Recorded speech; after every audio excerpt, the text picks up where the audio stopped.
All right. BFit Amanda asked, what tips do you have to make my 30-minute workouts the most efficient? Um, And this could be good for coaches who need to program 30-minute workouts for their clients for any number of reasons. So what tips do you have, Michael, to make 30-minute workouts the most efficient? and we're not gonna like dig in on the client and be like, hey, why only 30 minutes? Like No, we're just going to assume that they're correct and they need 30-minute workouts. 30 minutes, 7 days a week instead of 45, 3 days a week. Well, let's say 30-minute workouts 3 to 4 times a week.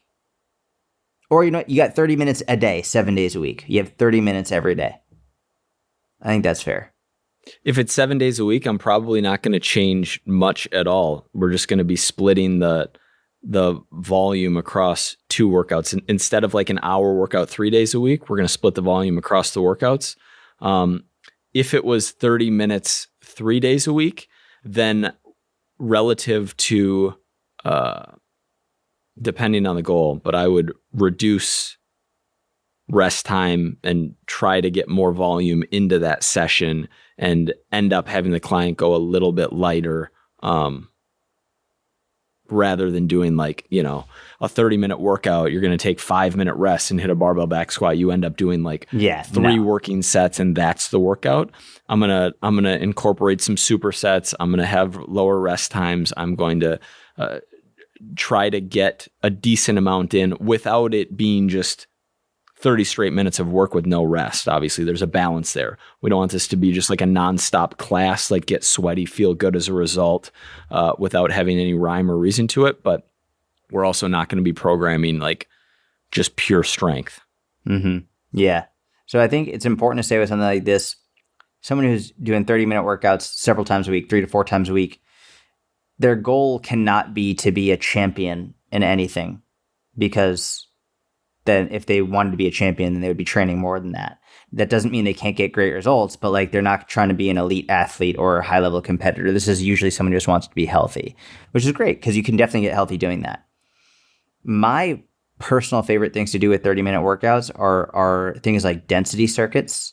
I love density circuits. So like, for example, in 30 minutes, one density circuit, you could make it 5 minutes, you could make it 8 minutes, you could make it 10 minutes, 15 minutes. But usually I like between the 5 to 10 minute range.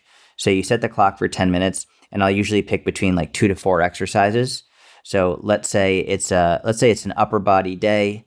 Maybe I'll pick 3 exercises. So I'll do like push-ups, dumbbell rows, and a Russian twist, right? For core, right? So you set the clock for, we'll do 10 minutes. You do 5 push-ups, 5 dumbbell rows per arm, and then 8 Russian twists per side. And you repeat that as many times as you can within those 10 minutes. Now, how you explain this to the client is going to be dependent on what you want them to achieve. So early on, if it's like a brand new client, I'm probably not going to, I definitely do not want them rushing through it, going crazy, right? It's like, listen, it's 10 minutes, yeah, but like, let's go nice and slow.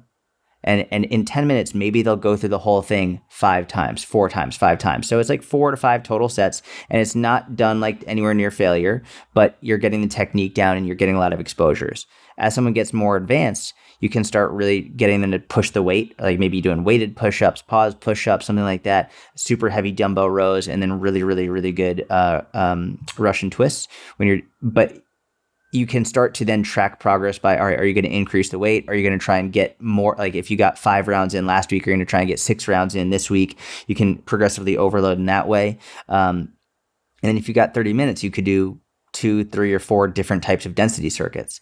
You could also do EMOMs every minute on the minute. So let's say you did 2 density circuits for 8 minutes each. So that's 16 minutes total.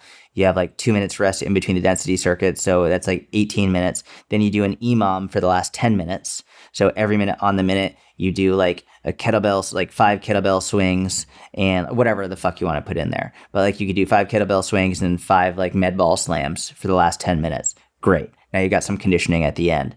So here, it's a great opportunity to get a fair amount of volume in with high quality work in a very short period of time.